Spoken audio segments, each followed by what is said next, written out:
अस्सलामु अलैकुम वरहमतुल्लाहि वबरकातुहू। इन्नल हम्दुलिल्लाह नहमदुहु व नस्तईनुहु व नस्तगफिरुहु व नऊज़ु बिल्लाहि मिन शुरूरि अनफुसिना व मिन सय्यिआति अमालिना मैं यहदिहिल्लाहु फला मुदिल्ल लहु व मन युद्लिल फला हादिय लहु व अशहदु अल्ला इलाहा इल्लल्लाहु वहदहु ला शरीका लहु व अशहदु अन्ना मुहम्मदन अब्दुहु व रसूलुहु सल्लल्लाहु तआला अलैहि व अला आलिहि व सहबिहि व सल्लम तस्लीमान कसीरा। अम्मा बाद। सम्मानित दीनी भातृमंडলী, আল্লাহ রাব্বুল আলামিনের প্রশংসা এবং প্রিয় নবী মুহাম্মদ রাসূলুল্লাহ সাল্লাল্লাহু আলাইহি সাল্লামের উপর সালাত ও সালামের পর আজ জুমাবার 23শে রবিউল আউয়াল 1443 হিজরি মোতাবেক 29শে অক্টোবর 2021 ধারাবাহিক আলোচনা সহিহুল বুখারীর সালাতের পর্ব। সালাত যাকে ভারত উপমহাদেশের লোকেরা নামাজ বলে থাকে ফার্সি ভাষায়, উর্দু বাংলায় যেটা ফার্সি থেকে গিয়েছে, শরীয়তের পরিভাষা হচ্ছে সালাত। কিতাবুস সালাত, সালাতের পর্ব। ইনশাআল্লাহ এতে দীর্ঘ সময় ধরে আমরা চলতে থাকব, কারণ সালাত সম্পর্কে অনেক হাদিস সহিহ বুখারীতে রয়েছে এবং সবগুলি সহিহ হাদিস ইনশাআল্লাহ। সুতরাং এই সহিহ বুখারীর সালাতের হাদিসগুলি পড়ার উদ্দেশ্য হচ্ছে যে সালাত সম্পর্কে যেটি গুরুত্বপূর্ণ ইবাদত মুসলিম জীবনে তৌহিদের পরে লা ইলাহা ইল্লাল্লাহ এই কালিমা তাইয়্যিবার সাক্ষ্য প্রদানের পরে সবচেয়ে গুরুত্বপূর্ণ ইবাদত, যা মুসলিম কাফের মাঝে পার্থক্য করে খালিস মুসলিম আর ভেজালযুক্ত মুনাফিক মুসলিমের মাঝে পার্থক্য করে, তা হচ্ছে সালাত। এই বিশুদ্ধ সালাত, সঠিক পদ্ধতি এবং সালাতের বিধিবিধান, হুকুম আহকাম, তার গুরুত্ব, সালাত ছেড়ে দিলে তার জন্য কঠিন শাস্তি, এ সমস্ত দিকগুলি ইনশাআল্লাহ তাআলা আমরা সহিহ হাদিসের আলোকে জানতে পারব। আল্লাহ রাব্বুল আলামিন যেন আমাদেরকে কোরআন এবং সহিহ সুন্নাহর জ্ঞান অর্জনের তৌফিক দান করেন এবং সেই অনুযায়ী যাবতীয় ইবাদত বন্দেগী সম্পাদনের তৌফিক দান করেন। বিশেষ করে সালাত, যার সালাত ঠিক হয়েছে, কারণ সালাতের সম্পর্ক আপনার এই বডির সাথে, দুনিয়ার সাথে কোনো সম্পর্ক নেই। সালাত এমন একটি ইবাদত, আপনার মাথা থেকে পা পর্যন্ত এর ওপর আপনার ইসলামের বিধান কায়েম করতে পারলেই সালাত হয়ে যায়। কিন্তু অন্যান্য অনেক বিষয় রয়েছে যেগুলির জন্য পরিবার লাগে, সমাজ লাগে, দেশ লাগে, অর্থের সাথে সম্পর্কিত ইত্যাদি ইত্যাদি, যার ফলে সেখানে জটিলতা আছে। অনেক সময় নিয়ত থাকলেও পারবেন না করতে। যেমন সমাজে পাপ চলছে, পরিবারে অন্যায় কাজ হচ্ছে, ছেলে মেয়ের অন্যায় কাজ করছে, স্ত্রী অন্যায় কাজ করছে, বেহায়া বেপর্দা চলছে, পারেন না অনেক সময়। কিন্তু সালাতের ক্ষেত্রে আপনি সহিহ শুদ্ধ সালাত শিখবেন, পড়বেন এবং সেই দিকে দাওয়াত দেবেন, কোনো বাধা আছে নাকি? এই জন্য বড় একজন মুহাদ্দিস মদিনার শেখ হাম্মাদ আল আনসারী রাহমাতুল্লাহ আলাইহি, শেখ আলবানীর পরে বড় মুহাদ্দিস, তিনি একজন ব্যক্তি যে সে খুব পরিচিত মানুষ, পরিচিত মুখ, এবং তার অনেক ভক্ত রয়েছে ভারত উপমহাদেশ। তার সালাত দেখলেন যে ভেজালযুক্ত সালাত রিয়াজে, তখন তিনি বলেছিলেন যে যেই লোকটা সালাতটাই ঠিক করতে পারেনি সে জাতিকে কি ঠিক করবে? যেই লোকটি সালাত ঠিক করতে পারেনি, যে নামাজটাই ঠিক করে পড়তে পারে না, সেই ব্যক্তি জাতিকে কি ঠিক করবে? তো এই সালাত সম্পর্কে আমরা ইনশাআল্লাহ তাআলা আলোচনা করব একটা সময় পর্যন্ত। তারপরে সালাতের পর্ব শেষ হবে না, রমজান কাছে আসবে, তা আমাদের নিয়ত আছে তখন আমরা রমজানের কিতাবুস সিয়াম বা কিতাবুস সওম এই পর্বগুলি শুরু করব, যাতে করে সময় উপযোগী হাদিসগুলি আমরা রমজান আসার আগে আগে এবং রমজানেও ইনশাআল্লাহ ক্লাস আমাদের চলবে ইনশাআল্লাহ। তো সেগুলি সম্পর্কে আমরা জানতে পারি, কারণ সেগুলি তখন বেশি গুরুত্ব রাখে। তো সালাত সম্পর্কে আজকের প্রথম পর্ব ইমাম বুখারী রাহিমাহুল্লাহ বলছেন, বিসমিল্লাহির রহমানির রহিম, কিতাবুস সালাহ। হাজা কিতাবুস সালাহ চলেছিল, আরবি গ্রামারে হাজা মুবতদা, যারা তারকিব আরবি গ্রামার বুঝেন, এটি হচ্ছে সালাতের পর্ব। সালাত সম্পর্কীয় হাদিসের সমষ্টি কিতাব, যাতে বেশ কিছু অধ্যায় এবং হাদিস সংকলিত হয়েছে, একত্রিত করা হয়েছে। কিতাবের শাব্দিক অর্থ এর আগে আলোচনা করেছি, সুতরাং সেদিকে যাচ্ছি না। সালাতকে সালাত কেন বলা হয়, সালাতের শাব্দিক অর্থ বা কী, আর শরঈ অর্থ বা পারিভাষিক অর্থ বা কী? সালাতের একটি প্রসিদ্ধ অর্থ হচ্ছে সালাত মানে দোয়া। সালাত মানে দোয়া। আরবি ভাষায় সালাত শব্দটি দোয়ার অর্থে ব্যবহৃত হয়েছে কোরআন এবং হাদিসে। আল্লাহ রাব্বুল আলামিন প্রিয় নবী সাল্লাল্লাহু আলাইহি সাল্লামকে যাকাত নিতে বলছেন। এই জন্য মুসলিম শাসক যদি কোরআন সুন্নাহ ভিত্তিক দেশ পরিচালনা করে তো তাকেও এই হুকুম রয়েছে, কারণ যে কোনো মুসলিম শাসক কোরআন সুন্নাহ ভিত্তিক দেশ পরিচালনা করলে তিনি রাসূলুল্লাহ সাল্লাল্লাহু আলাইহি ওয়াসাল্লামের স্থলাভিষিক্ত খলিফা। খলিফাত রাসূলুল্লাহ আবু বকরকে কি বলা হতো? হ্যাঁ, এখানে সহি আকীদার অনুসারী আর ভ্রান্ত আকীদার অনুসারীর মাঝে পার্থক্য আছে।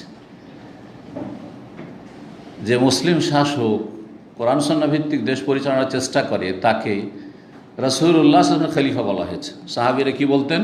আবু বকরকে খলিফাতু রাসূলিল্লাহ সাল্লাল্লাহু আলাইহি ওয়াসাল্লাম, রাসূলুল্লাহ সাল্লাল্লাহু আলাইহি ওয়াসাল্লামের খলিফা। খলিফা মানে স্থলাভিষিক্ত। যেই স্থলে রাসূলুল্লাহ সাল্লাল্লাহু আলাইহি ওয়াসাল্লাম ছিলেন ওই জায়গাটি সুন্নতা যিনি পূরণ করলেন, সেই দায়িত্বগুলি পালন করলেন, রাসূলুল্লাহ সাল্লাল্লাহু আলাইহি ওয়াসাল্লাম খলিফা। তো খলিফা বলতে আগের যে শাসক ছিলেন তার জায়গায় যে জায়গায় পৌঁছিলেন, অধিষ্ঠিত হলেন, তিনি হচ্ছেন খলিফা। আর ভ্রান্ত আকীদা যাদের, আর ভ্রান্ত আকীদার অনুসারী তারা বলে আল্লাহর খলিফা। কি বলে? শুনেছেন তাদের কাছে? কিন্তু এইখানেই কিন্তু হক বাতিলের পার্থক্য রয়েছে। সুতরাং সতর্ক, সাবধান। কোনো একটি আয়াতে আল্লাহর খলিফা বলা হয়নি। ইন্নী জাইলুন ফিল আরদে খলিফা, আমি জমিনে খলিফা তৈরি করব। খলিফাতি, আমার খলিফা বলেছেন? একটি আয়াত, একটি হাদিস কেউ দেখাতে পারবে না। আমি এর আগেও বহুবার বলেছি, আমার খলিফা বললে আল্লাহ কখনো মানব জাতিকে সম্বোধন করেননি। তাহলে আদম আলাইহিস সালামের আগে পৃথিবীতে কোনো মানুষ ছিল না, তো তিনি আবার কার স্থলাভিষিক্ত, কার খলিফা? এখানে বিভ্রান্তির শিকার হয়েছে। তাহলে আল্লাহর খলিফা এবারে, আরে আল্লাহ তো কোনো সময় অনুপস্থিত নন। খলিফা কার লাগে? যে কখনো আছে কখনো নেই। আমি এই সপ্তাহে আছি, জুমাতে আছি, সুতরাং আমি আছি, আমার খলিফার দরকার কি? আমার এই জায়গায় তার কারো বসার দরকারটা কি আছে? কোনো প্রয়োজন নেই। কিন্তু এক সপ্তাহ আমি চলে গেলাম, উমরে চলে গেলাম, সফরে কোথাও চলে গেলাম, তখন আমার এই জায়গাতে খলিফা স্থলাভিষিক্ত প্রয়োজন। তার নাম হচ্ছে কি? আমার এই আলোচনা চালানোর জন্য, এই প্রোগ্রামটি বহাল রাখার জন্য খলিফা জানাসীন, স্থলাভিষিক্ত। বুঝতে পারছেন? আল্লাহ তো গায়েব না, ওমা কুন্না গায়েবিন। আল্লাহ তাআলা বলছেন আমি তো অনুপস্থিত না, আল্লাহ হাজির।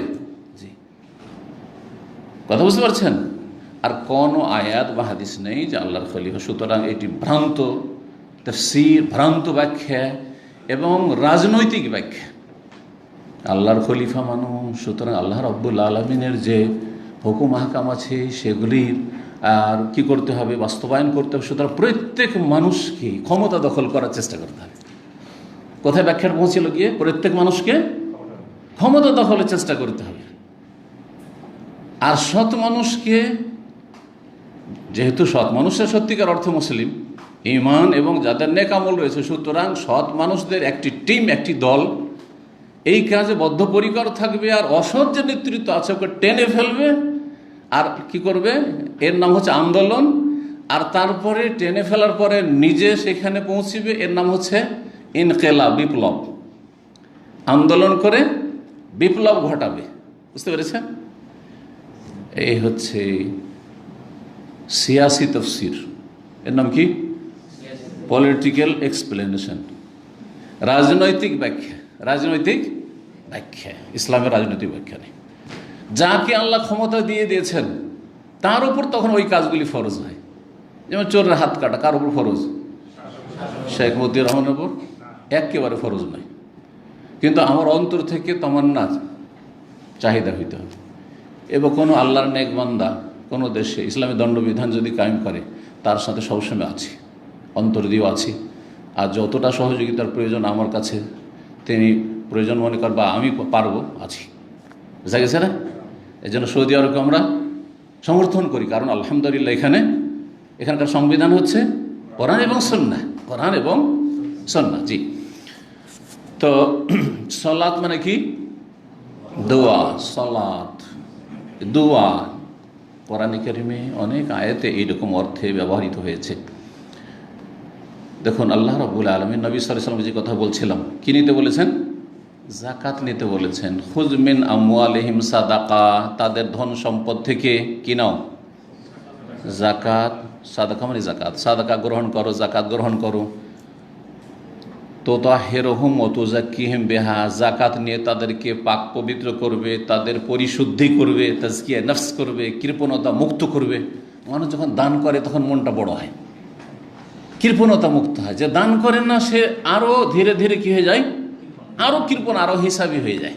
আর যে যত বেশি দান করবে সে তত বেশি মানসিক শান্তি পাবে, তাকে তত বেশি ভালো লাগবে, তত বেশি তার দিলটা প্রশস্ত হবে। বাস্তব সত্য আপনি দেখবেন পরীক্ষা।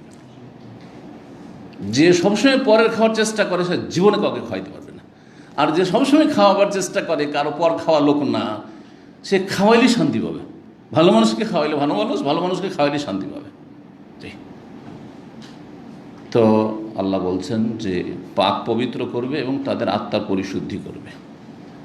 ওয়াসাল্লি আলাইহিম, এবং তাদের জন্য সালাত করো। এই সালাত মানে কি?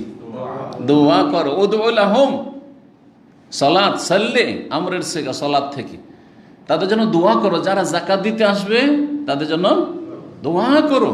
ইন্না সলাতাকা সাকানুল লাহুম, নিশ্চয় তোমার সালাত মানে কিন্তু এখানে নামাজ না, তোমার দোয়া তাদের জন্য প্রশান্তির কারণ, সুকুন হবে, মনে শান্তি হবে। আমি নবীর দোয়া পেয়েছি সাল্লাল্লাহু আলাইহি ওয়াসাল্লাম। দেখেন সাল্লাল্লাহু আলাইহি ওয়াসাল্লাম, এই যে প্রসিদ্ধ সংক্ষিপ্ত সালাত, যখনই নবীর নাম আসবে কি বলছেন?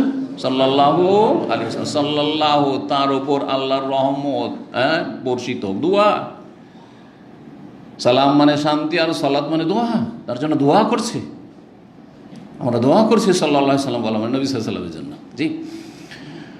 তো যদিও সালাতের আরেকটি তাফসীর দুরুদের ক্ষেত্রে যে আল্লাহ রাব্বুল আলামিনের কাছে এই দোয়া করে, দোয়াই কিন্তু এই দোয়া করে যে আল্লাহ রাব্বুল যেন মালায়ে আলাতে, সুউচ্চ স্থানে, তার আরশে আজিমের চারদিকে যে আল্লাহর নিকটবর্তী ফেরেশতারা রয়েছেন তাদের সামনে নবী সাল্লাল্লাহু আলাইহি ওয়াসাল্লামের সুআলোচনা, ভালো আলোচনা, সানাউল্লাহ আলাইহি ফিল মালাইল আলা।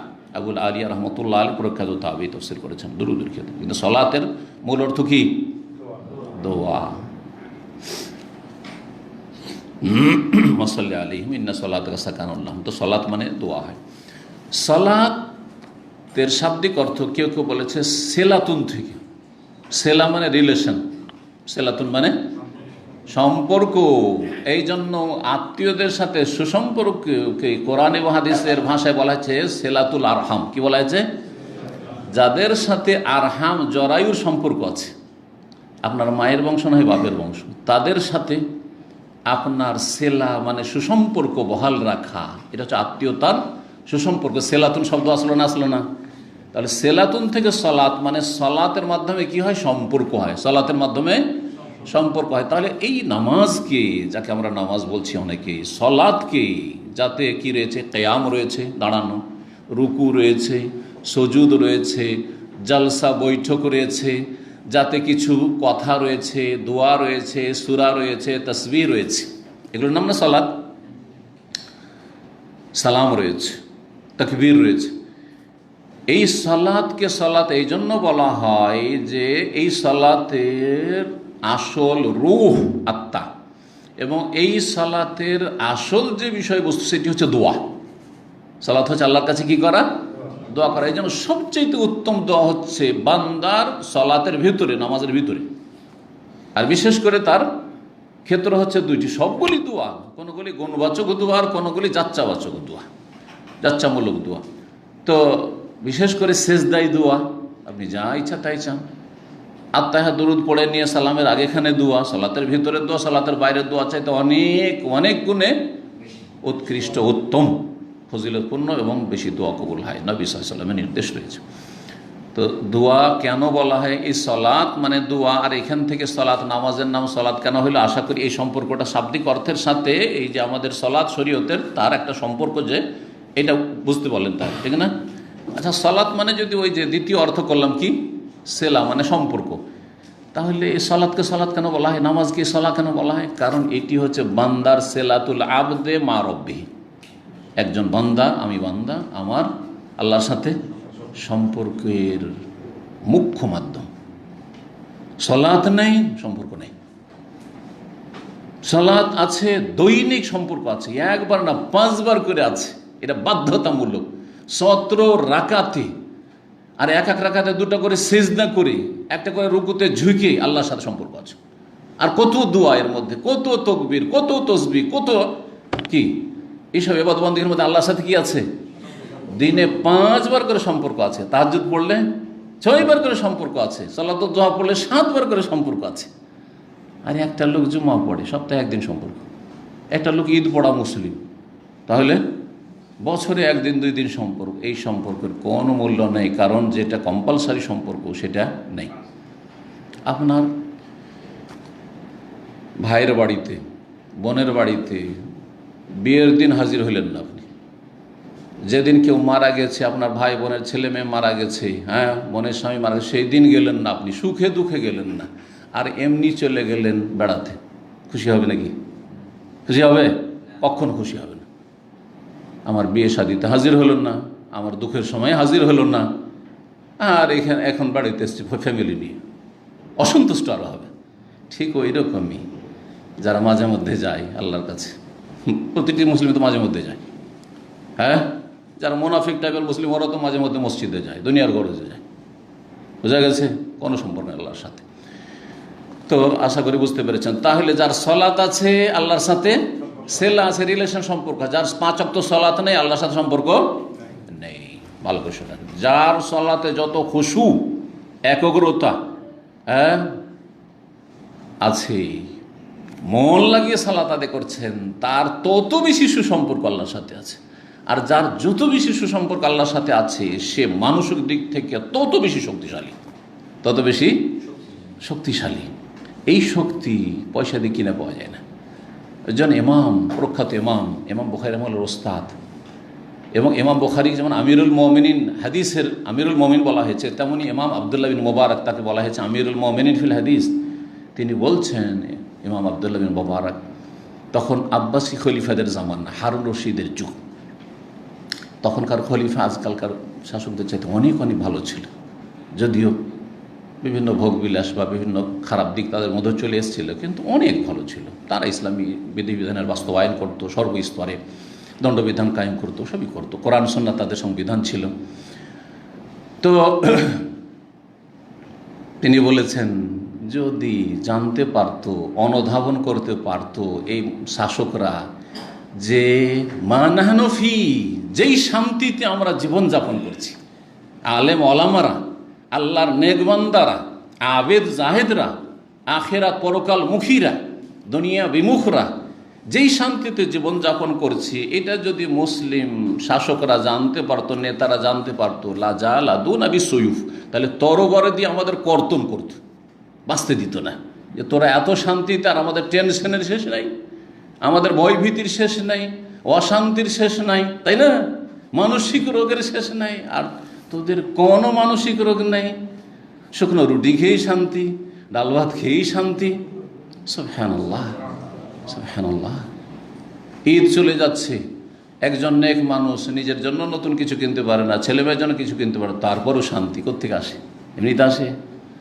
আর দুনিয়াদার, বাড়িতে টিভি নেই, অশান্তি, ছেলে স্মার্টফোন পায় না, ছেলে, এখানকার দামামের ঘটনা, তার নিজের বাবা আমাকে বলছে যে ছেলে নিজে খুব দুঃখ করে বলছে যে নতুন যে কি বলছে, যেটাকে নতুন যেটা নতুন মডেল যেটা এসছে আর কি, সেটা নেবেও সে যেতে শুরু করেছে, অথচ তার সুন্দর একটা মোবাইল আছে, আইফোন সম্ভবত নেবে। এখানে পরিবার নিয়ে বাস করে, বলছে যে আমরা দিব দিচ্ছি, কাজ চলছে। তখন সে ঘর তালা বন্ধ করে 1-2 দিন বেরিয়ে হয়নি, না খেয়েও অনশন ধর্ম কাটা শুরু করেছে বাড়ির মধ্যে। কত অশান্তি, কত অশান্তি। কিন্তু একজন নেক মানুষ এই মোবাইল কিনতেই পারে না, তারপর অশান্তিতে আছে আলহামদুলিল্লাহ, তারপর কত শান্তিতে আছে সব দিক থেকে আলহামদুলিল্লাহ। তো যে কথাটি বলছিলাম, যার যত বেশি আল্লাহর সাথে সুসম্পর্ক থাকবে, সে তত বেশি শান্তি থাকবে। মুসিবত মুসিবত না, কারণ কয়দিনের মুসিবত, দুনিয়ার নামই তো মুসিবত। সুখ আর দুঃখ মিলিত দুনিয়া। সামনে আমার আখিরাত উজ্জ্বল, আমার কোনো চিন্তা নেই। ফালা খাউফুন আলাইহিম ওয়া লা হুম ইয়াহজানুন, না কোনো চিন্তা না কোনো ভয় আছে আমার, ঠিক না? কারণ আল্লাহর সাথে আমার সম্পর্ক ঠিক আছে। আল্লাহ যেন বোঝার তৌফিক দান করেন। তাহলে শাব্দিক অর্থ হয়ে গেল সালাতের। পারিভাষিক অর্থ কি? আল্লাহরা বলেছেন সালাত বলা হয় এমন একটি গুরুত্বপূর্ণ ইবাদতকে যে আকওয়ালুন ওয়া আমালুন, যাতে কতিপয় কথা রয়েছে এবং কাজ রয়েছে। আকওয়ালুন ওয়া আমাল বা আফআল, আকওয়ালুন ওয়া আফআলুন, যাতে কতিপয় বাচনিক ইবাদত রয়েছে, কথা রয়েছে, ওয়া আফআল আর কিছু আমল কর্ম রয়েছে। মুফতাতাহাতুন বিত্তাকবীর ওয়া মুখতাতামাতুন বিত্তাসলিম, যে ইবাদতটি শুরু হয়, সূচনা হয় কি দিয়ে?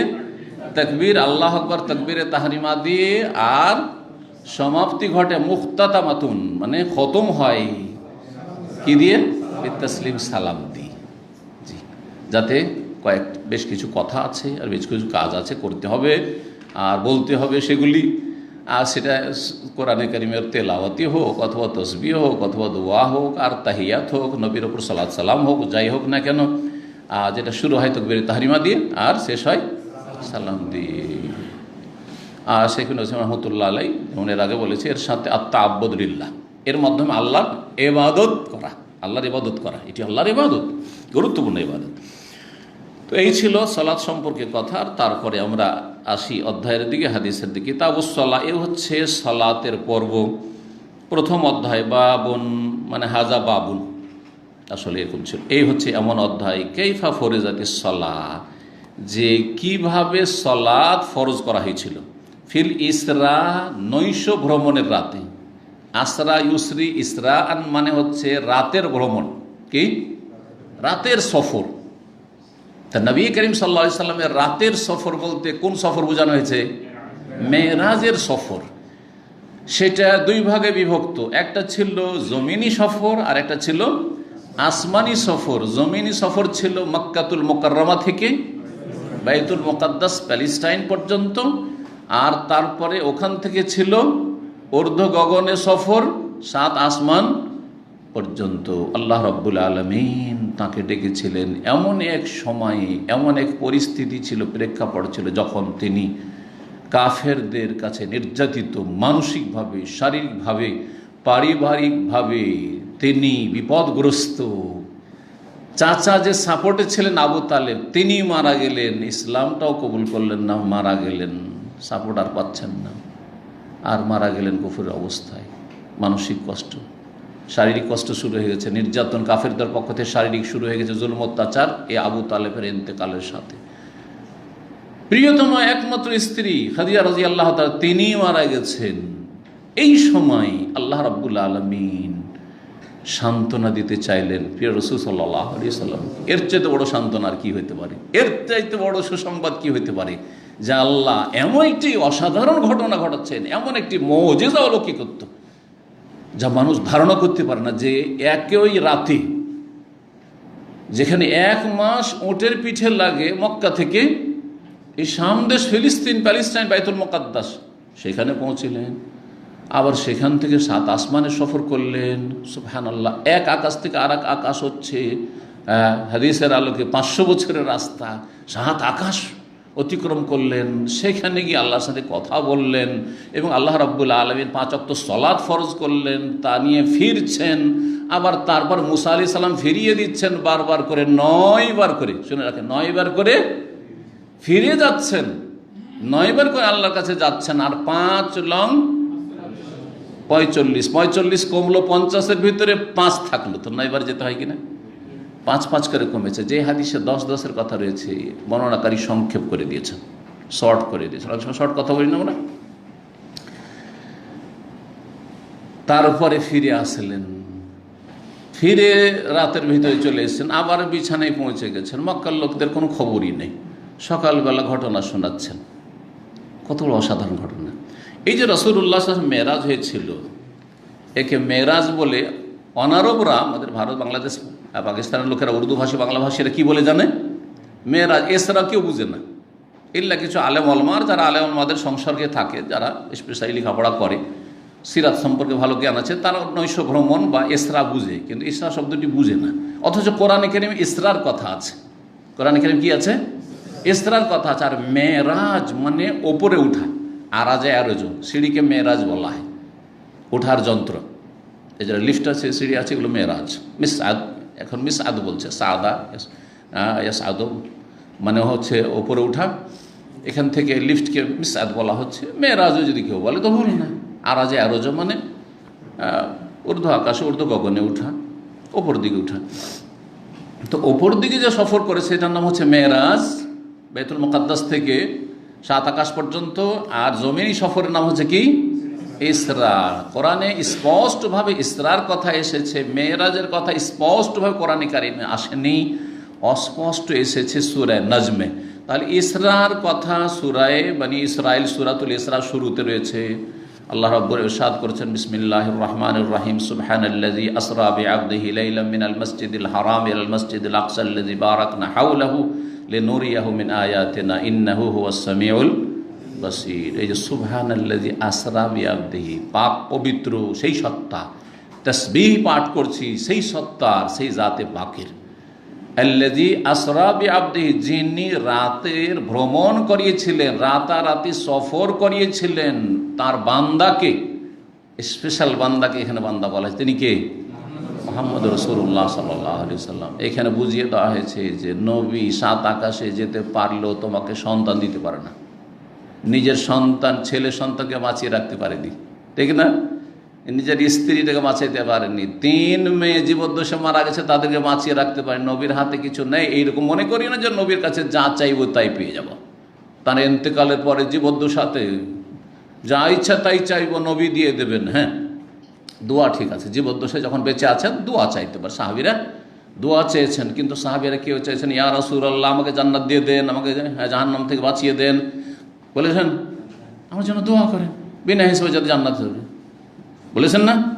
দোয়া চেয়েছেন। কিন্তু ইন্তেকালের পরে কেউ যদি নবী সাল্লাল্লাহু আলাইহি ওয়াসাল্লামের কবরের কাছে গিয়ে বলে ইয়া রাসূলুল্লাহ আমার জন্য একটু দোয়া করেন, হ্যাঁ,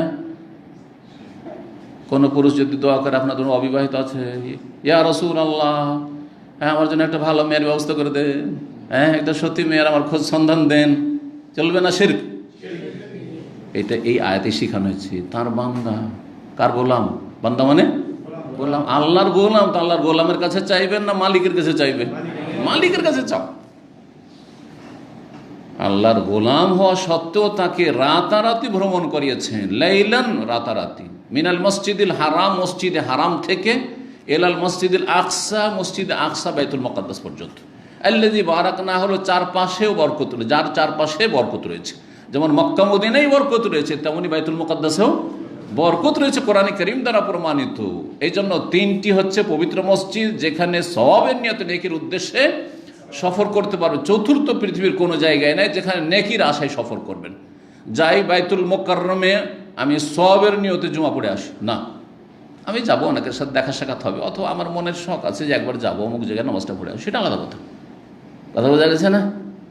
নেকির আশায় যায়, রিয়াজের যে বড় জামে মসজিদ আছে দিরাতে, ওখানে নামাজ পড়ে আসি, নেকির আশায় গেলে বেদাত। যাই আমি দামামে শুনেছি যে কিং ফাহাদ মসজিদ খুব বড় মসজিদ আছে, যাই ওখানে গিয়ে নামাজ পড়ে আসি, জোবেল থেকে কেউ আসছে বা আলাসা বা দূর থেকে কেউ আসছে, কাছে থেকে কেউ আসছে, অথচ তার আশপাশে মসজিদ আছে। যদি নেকির আশায় তাহলে বেদাত।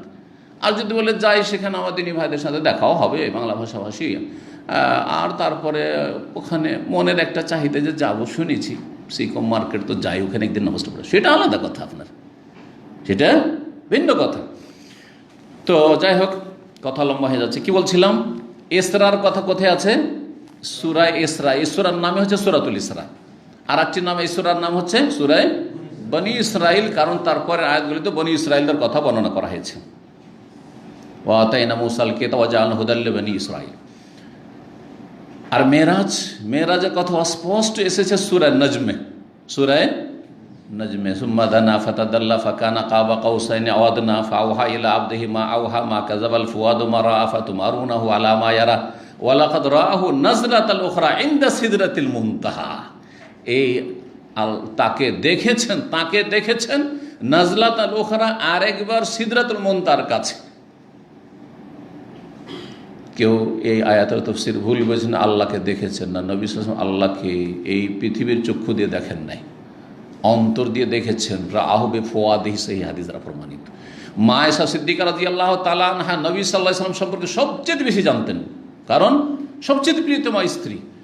তিনি বলছেন সহিহ মুসলিমের হাদিস, মান হাদ্দাসাকুম, তোমাদেরকে কেউ যদি বয়ান করে বলে যে আন্না রাসূলুল্লাহ সাল্লাল্লাহু আলাইহি ওয়াসাল্লাম রাআ রাব্বাহু ফাকাদ আযামাল ফিরিয়াতা, যে রাসূলুল্লাহ সাল্লাল্লাহু আলাইহি ওয়াসাল্লাম আমার স্বামী আমার রাসূল তার রবকে স্বচক্ষে দেখেছেন, তাহলে সেই ব্যক্তি চরম মিথ্যারোপ করল। আযামাল ফিরিয়া, চরম মিথ্যাচার করল, মিথ্যা কথা। তাহলে আল্লাহকে দেখেননি, তবে আল্লাহর সাথে কথা বলেছে। কথা বলার জন্য দেখা জরুরি নাকি?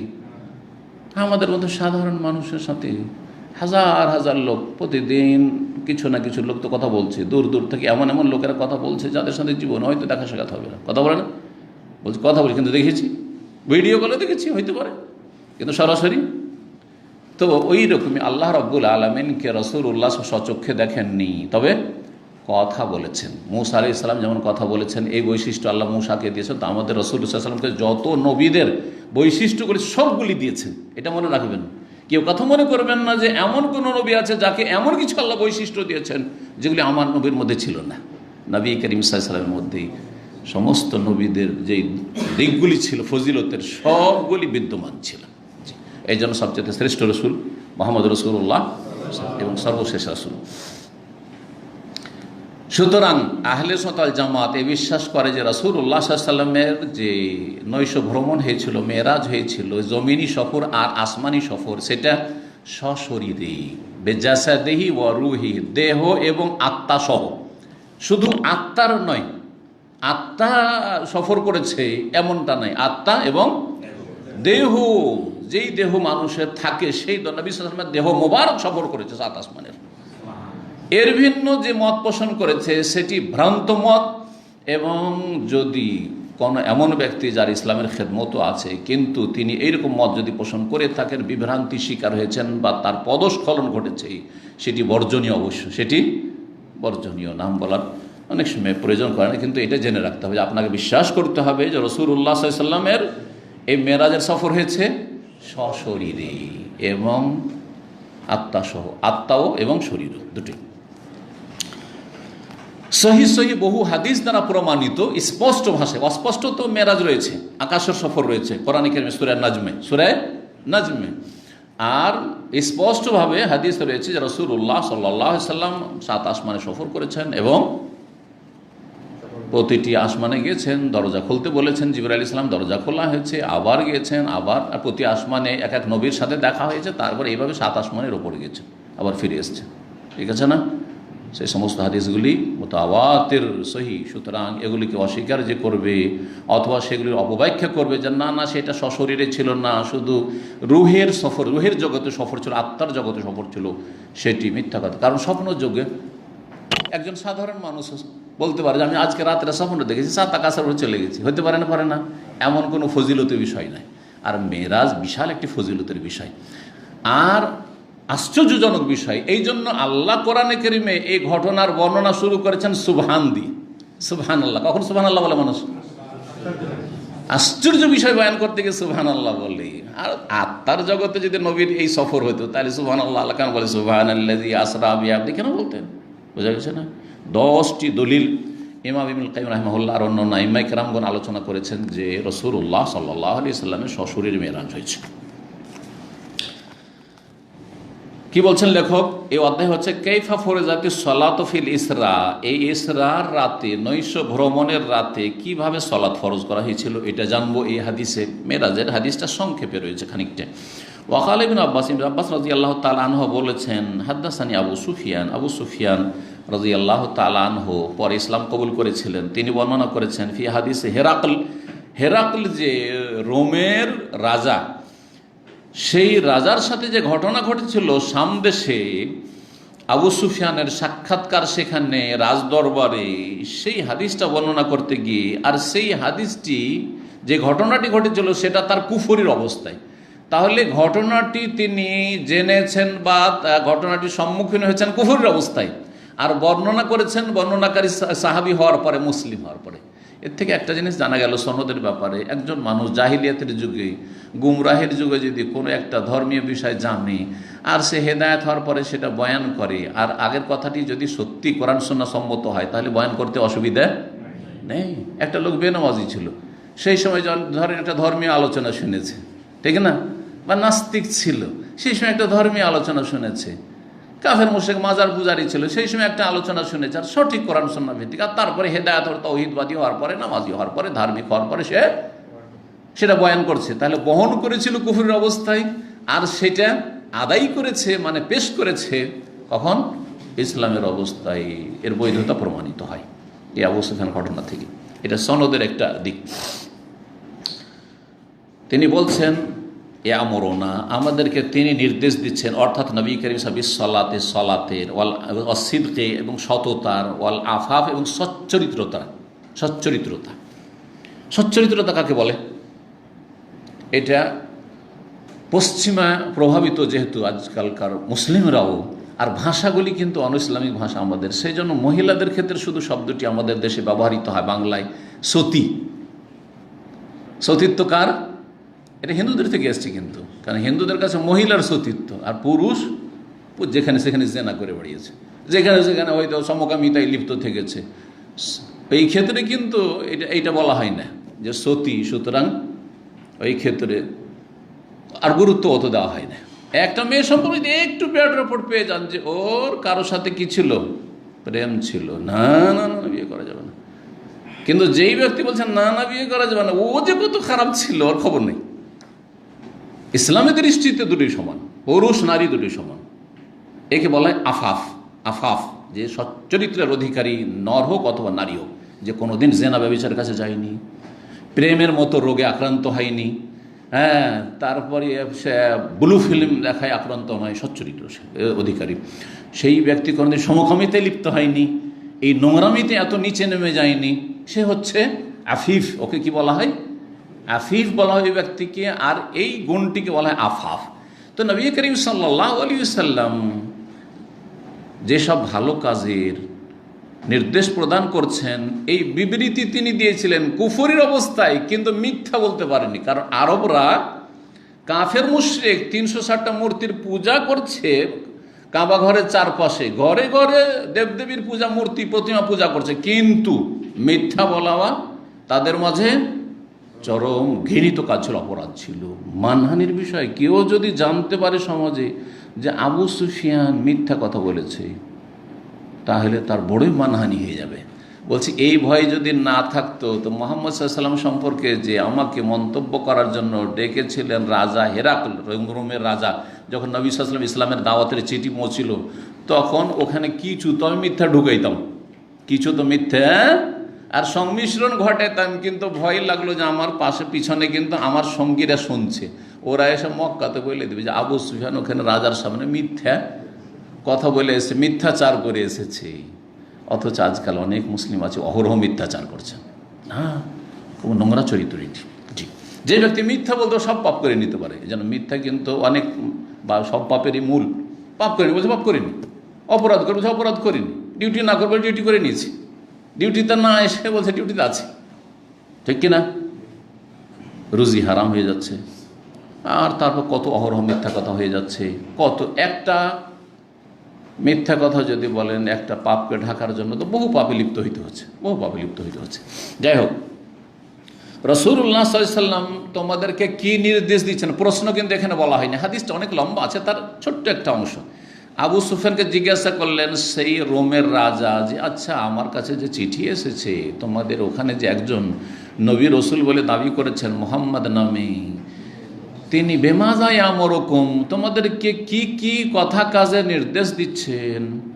তখন তিনি বলেছেন ইয়ামুরুনা বিসসালাতি ওয়াসসিদকি ওয়াল আফাফি, আমাদেরকে সালাত পড়তে বলছেন, ওয়াসসিদকি সত্য কথা বলতে বলছেন, সত্য আচরণ করতে বলছেন, ওয়াল আফাফে সচ্চরিত্রের নির্দেশ যেন আমরা জেনা ব্যভিচার অশ্লীলতার কাছে না যাই, ওয়ালা তাকরাবুল ফাওয়াহিশা মা যাহারা মিনহা মা বাতান, প্রকাশ্যে হোক আর গোপনে হোক কখনো অশ্লীল কথা কাজের ধারে কাছে যাবে না।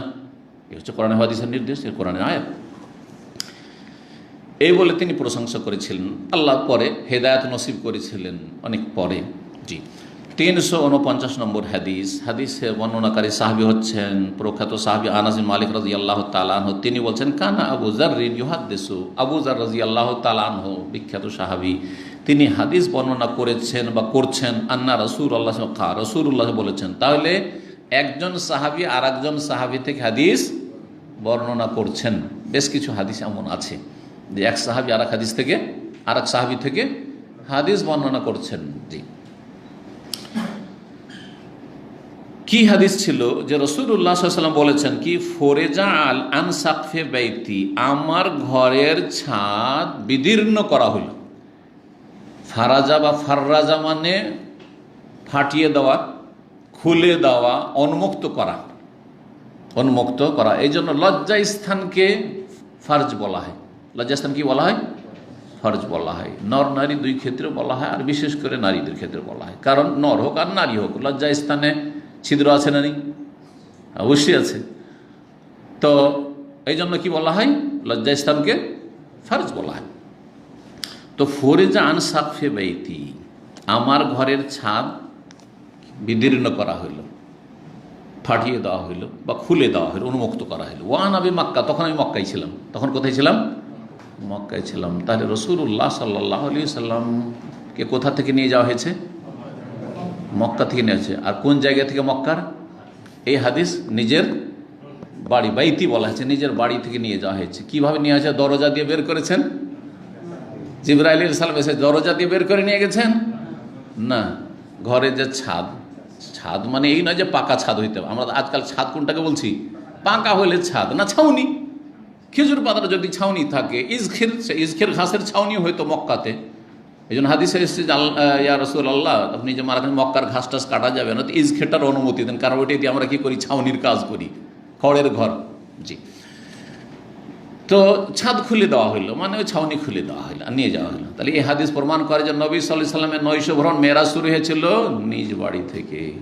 কিন্তু পরস্পর বিরোধী হাদিস রয়েছে, ওগুলো জেনে নেওয়া ভালো। এখানে কিন্তু আসেনি, কিন্তু অন্য হাদিস পড়বেন। একটা হাদিস আসবে যে ওয়ানাফি বাইতে উম্মে হানি, আমি উম্মে হানির বাড়িতে ছিলাম। উম্মে হানির বাড়িতে ছিলাম, এখানে আছে আমার বাড়িতে, আর ওখানে আছে উম্মে হানি। উম্মে হানি কে ছিলেন? না, আলী রাদিয়াল্লাহু তাআলার বোন, তার মানে নবী সাল্লাল্লাহু আলাইহি সাল্লামের চাচাতো বোন। বয়সিকা ছিলেন, কোলে করে মানুষ করেছেন, বড় ছিলেন এর থেকে নবী সাল্লাল্লাহু আলাইহি সাল্লাম। তো তার বাড়িতে, বোনের বাড়িতে থাকে, বোনের বাড়িতে থাকা মানে এই নয় যে বোনের রুমে, একাধিক রুম আছে। তো রাসূলুল্লাহ সাল্লাল্লাহু আলাইহি ওয়াসাল্লাম বোনের বাড়িতে, তাহলে কোথায় ছিলেন? সেই রাতে বোনের বাড়িতে ছিলেন। ওই হাদিস প্রমাণ করে। তৃতীয় আর এক হাদিস আর এক রকম, সেখানে আছে যে আমাকে মেরাজে নিয়ে যাওয়া হয়েছে। কোত্থেকে? মক্কায় কাবা ঘরের পাশ থেকে, কাবা ঘরের পাশ থেকে। তাহলে 3 রকমের পরস্পর সাংঘর্ষিক হাদিসে সমন্বয় কি করবেন? ঘটনা তো একটাই, এ কথা বলার তো কোনো অবকাশ নাই যে 3 বার হয়েছে এরকম। হ্যাঁ, বলবেন? ভুল কথা। তাইলে হ্যাঁ, সমন্বয় করতে গিয়ে ওলামারা বলেছেন যে বোনের বাড়িকে নিজের বাড়ি বলে আখ্যায়িত করেছেন। বর্ণনাকারী বলতে গিয়ে যে সূক্ষ্মভাবে বর্ণনা করেছেন, আসলে বোনের বাড়িতে ছিলেন। ঠিক আছে, কারণ অতিরিক্ত তার কাছে মানে জ্ঞান আছে, নলেজ আছে। যে বর্ণনাকারী, যে বাড়িটা ছিল কার? উম্মে হানির বাড়ি, কিন্তু ওই বাড়িতে তিনি সেই রাতে অবস্থান করছিলেন, ওখান থেকে নেওয়া হয়েছে। আর বোনের বাড়ি নিজের বাড়ির মতো। আলী রাদিয়াল্লাহু তাআলার ছোট থেকে নবী সাল্লাল্লাহু আলাইহি ওয়াসাল্লামের ঘরে মানুষ হয়েছেন, সব দেখাশোনা নবী সাল্লাল্লাহু আলাইহি ওয়াসাল্লাম করেছেন, একই বাড়ির মতো ছিল একবার। তো যেই হাদিস আছে যে কাবা ঘরের পাশ থেকে, ওর সাথে কীভাবে সমন্বয় হবে? ওর সাথে সমন্বয় হচ্ছে যে এটা দ্বিতীয় স্তর বর্ণনা করা হয়েছে। রাসূলুল্লাহ সাল্লাল্লাহু আলাইহি ওয়াসাল্লামকে ওই উম্মে হানির বাড়ি থেকে উঠিয়ে নিয়ে, ছাদ বিদীর্ণ হইলো, উঠিয়ে নেওয়া হইলো। উঠিয়ে নেওয়ার পরে কাবার পাশে জমজমের পাশে নিয়ে আসা হলো। আর তারপরে জমজম দিয়ে তার যে হার্ট, কলব, হৃদয়, সেটাকে ধুইয়ে পরিষ্কার পরিচ্ছন্ন করা হইলো। আর তখন কি হয়েছিল? তাহলে হার্টের অপারেশন, যেটা আজকাল হার্টের অপারেশন করেছে। 1400 বছর আগে আল্লাহ রাব্বুল জিবরাইল আলাইহিস সালামকে দিয়ে করিয়ে দেখিয়ে দিয়েছেন। নবী সাল্লাল্লাহু আলাইহি ওয়াসাল্লামের যে হার্টের অপারেশন, যেটাকে বলা হয়েছে সিনা চাক করা অথবা বক্ষ বিদীর্ণ করা, শুদ্ধ বাংলায় শাক্কুস সাদর, কয়বার হয়েছে? কয়বার? 2 বার। একবার হয়েছে বাল্য জীবনে, যখন হালিমা সাদিয়া দুধ মায়ের বাড়িতে অবস্থান করছিলেন আর বকরি ছাগল চড়াচ্ছিলেন, আর ছোটো ছোটো সাথীর সঙ্গে ওরা সব বকরি চড়াচ্ছে। হঠাৎ করে জিবরাইল আলাইহিস সালাম ধরে নিয়ে ফেলে দিয়ে আর দেখতে পাচ্ছেন তারপরে কে যেন আসলো, আর তারপরে তাকে কি করলো, বক্ষ ফেড়ে দিল, আর তারপর কি করলো টরলো, চেহারাটা পরিবর্তন যেন একটু ভয়ে ভীত, কিন্তু তারপর সুস্থ, কিছু নেই। দাগ ছিল কিন্তু নবী সাল্লাল্লাহু আলাইহি সাল্লামের পক্ষে দাগ ছিল, যে যাতে কেউ এটা অস্বীকার না করে যে মিথ্যাচার করা হয়েছে, দাগ ছিল। কিন্তু সাথে সাথে ভালো হয়েছে, এমন নয় যে অপারেশন করার পরে, হ্যাঁ, যাদের ওপেন সার্জারি, অপারেশন করার পরে দীর্ঘ সময় ভালো হইতে লাগছে, ঘা শুকাতে লাগছে না, ওই সময় হয়েছিল। ভয় পেলেন হালিমা সাদিয়া রাদিয়াল্লাহু হালিমা সাদিয়া, আর তারপরে তখন মায়ের কাছে দিয়েছিল, কি হয় না হয়, এত আমি ঝুঁকিয়ে নিতে পারবো না, যাকে দিয়ে আসি, আমানত ওর মাকে দিয়ে চলে আসি। আরেকবার হয়েছিল এই মেরাজের সময়। জি, ওই কথাটা এখানে আসছে। তাহলে সমন্বয় আশা করি বুঝতে পারলেন যে ঘটনা মক্কাতে হয়েছিল এবং প্রথম শুরু হয়েছে উম্মে হানির বাড়ি থেকে, আর তারপরে নিয়ে আসা হয়েছে কাবার কাছে। ফানাজালা জিবরিল, জিবরিল আলাইহিস সালাম নেমে আসলেন। ফাফারাজা সাদরি, আমার সিনা বক্ষকে বিদীর্ণ করলেন। সুম্মা গাসালাহু বিমায়ে জমজম, তারপরে সেটাকে ধুয়ে দিলেন জমজম পানি দিয়ে।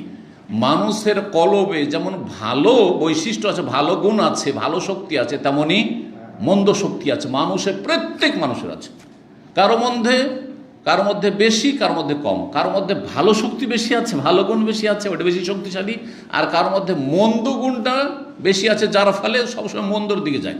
ওর চিন্তা চেতনা সবসময় খারাপ। একই সাথে পড়াশোনা করছে, কিন্তু একজন সবসময় পজিটিভ ভালো চিন্তা করে, আমি ভালো কি করে করব, আমি ভালো রেজাল্ট কি করে করব, আমি আমার আব্বা আমার ভালো কি করে করব, আমার পরিবারের উন্নতি কি করে করব, আমি দ্বীনি ইলম কি করে শিখবো, আমি আরও নেক ভালো মানুষ কেমন করে হব, সবসময় এইরকম চিন্তা। এগুলো কিন্তু কলবে আসছে না, সবগুলির কথা কিন্তু কলবে উদ্রেক হচ্ছে। আর কিছু মানুষ আছে যাদের মধ্যে এই খারাপ গুণগুলো বেশি আছে, সবসময় খারাপ চিন্তা। নতুন এসেছে দামামে, এরকম বহু ঘটনা শুনেছি। তারপর আসার পরে কোথায় মদ পাওয়া যায়, কোথায় ব্যভিচারের সুযোগ সুবিধা আছে, কোথায় সমকামিতা হয়, তো কোথায় আউযুবিল্লাহ, কোথায় কি হয়, কোথায় কোন পাপ হয়, কোথায় নারী ব্যবসা কারা করে, হ্যাঁ, ওই যেগুলো ভেগে আসে সেসব কাজের মেয়েগুলো সেগুলোকে কোনো এক জায়গায় রাখে, আর এগুলো করে কোথা থেকে, আর খোঁজ পায়, আর তারপরে তাদের সাথে সম্পর্ক হয়ে যায়, আর তারপরে এইরকম আসামের কাঠগড়ায় কত গেছে, আর 5 বছর করে জেলে গেছে। আর আমার এই দামামের ইতিহাসে কত এরকম লোকের অনুবাদ করেছি, কথা বুঝতে পেরেছেন। অথচ তারা নতুন এসছে, আর এখানে কেউ 25-30 বছর আছে, এগুলো খবরই রাখে না। ঘটনা আমরা তর্জমা করতে জানতে পারি যে ঘটনা আশেপাশের, এইখানে নয় ওইখানে নয় এইখানে, আর এই ঘটনা তো এই মহল্লার ভিতরের, ভাই আমার ডান ভাই ডানে বামে, আমার তো কল্পনা করতে পারিনি যেখানে এতগুলি পাপ হয়, এই ধরনের পাপ লুকিয়ে লুকিয়ে করতে থাকে। হ্যাঁ, ডাস্টবিন থেকে মদ উঠিয়ে নিয়ে যায়, একজন ডাস্টবিনে রেখে গেল, ভাবলো যে ডাস্টবিনের কিছু ফেললো, আর আরেকজন কিছুক্ষণ পরে ডাস্টবিন নাড়াচাড়া করছে, ওখান থেকে মনে করছে যে হয়তো কিছু খুঁজছে ওইখানে। কল্পনা করতে পারেন একজন ভালো মানুষ। যদি আমরা এগুলো না জানতো কোত্থেকে মদে ধরা পড়েছে, তাহলে আমরা এগুলো বুঝতেই পারতাম না। বুঝতে পারছেন না? সৌদি আরবে এরকম পাপ পবিত্র জায়গাতে এরকম পাপীরা এরকম নেগেটিভ খারাপ চিন্তা কি করে পাপ করব, কি করে পাপের রাস্তা খোঁজ খবর পাবো, এই করে বেড়ায়। তো প্রতিটি মানুষের মধ্যে কিন্তু ভালো আর মন্দ দুটোই গুণ আছে। আমার মধ্যে যেমন ভালো গুণ আছে, ধৈর্য ধারণের, তেমন রাগও আছে। আমি বলি না যে সবসময় আমি খালি ধৈর্য ধরি, রাগ হবে না, মানুষ মানে রাগ হবে, কিন্তু তরবিয়ত করতে পারি। আমি ভালো গুণটাকে শক্তিশালী করতে পারি কোরআন এবং হাদিসের আলোকে, ইমান আমলের মাধ্যমে, আল্লাহ ভীরুতা তাকওয়ার মাধ্যমে, এবং বেশি বেশি জিকির আজকার মাধ্যমে, তওবা ইস্তিগফার মাধ্যমে, বেশি বেশি ফরজের সাথে নফল ইবাদত বন্দেগীর মাধ্যমে এটাকে শক্তিশালী করতে পারেন আপনি। আবার যখন মানুষ পাপের দিকে চলে যায়, তো যে খারাপ গুণগুলি ওর মধ্যে আছে, তখন যত পাপ বাড়ে তত খারাপ গুণগুলি শক্তিশালী হয়ে যায়। প্রাকৃতিকভাবে যে খারাপ নেচারগুলি আছে সেগুলি কি হয়ে যায়, শক্তিশালী হয়ে যায়। তখন আর মরে যায়, তখন ভালো শক্তিটা যে তার মধ্যে ছিল সেটা তখন মৃত, মরে যায়, আর ভালো কাজ তার দ্বারা হয়নি। এ হচ্ছে মানুষের প্রাকৃতিক অবস্থা, যেভাবে আল্লাহ সৃষ্টি করেছেন।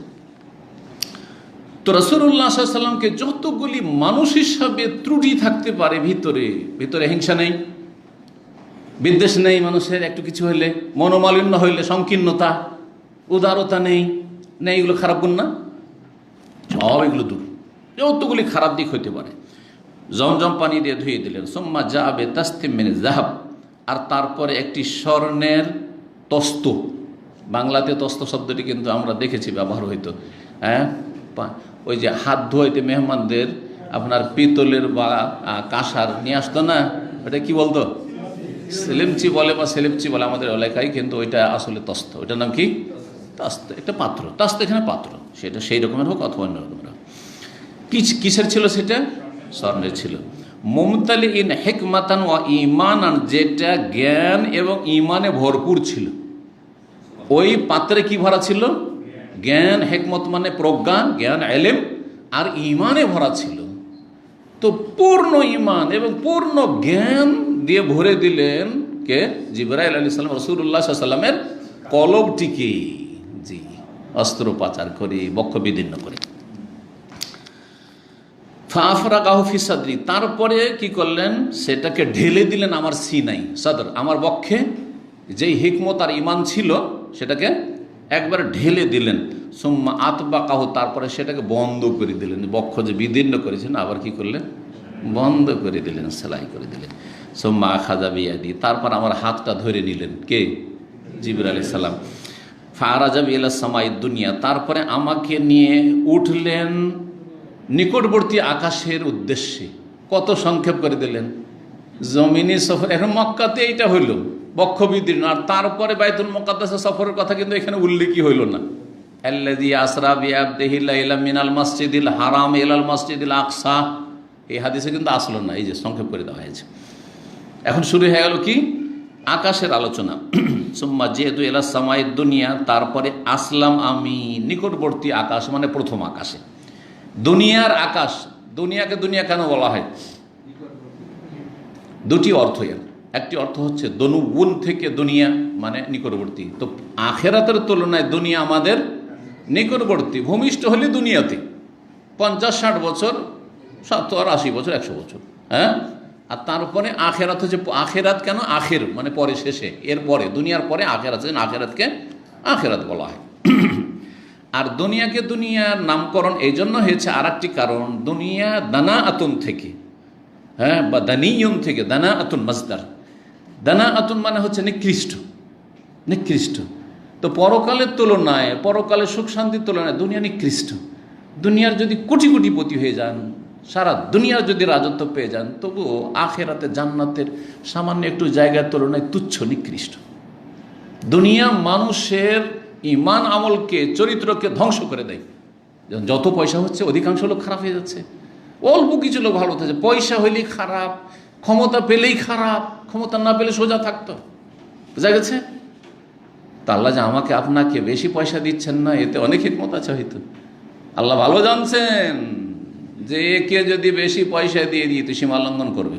কাল্লা ইন্নাল ইনসানা লা ইয়াতগা আর রাহু ইসতাগনা, আল্লাহ বলছেন শোনো, ইন্নাল ইনসান, মানুষের স্বভাব হচ্ছে যে সীমা লঙ্ঘন করে, বাড়াবাড়ি করে। কখন?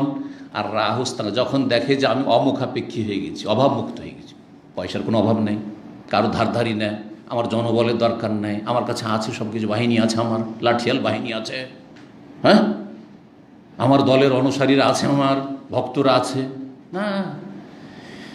তো এটা হচ্ছে মানুষের খারাপ স্বভাব। তো যাই হোক, দুনিয়া প্রথম আকাশে আসলাম। কালা জিবরাইল, তখন জিবরাইল আলাইহিস সালাম বললেন খাজেন ইসলাম, আকাশের প্রহরীকে, আকাশের দ্বার রক্ষী।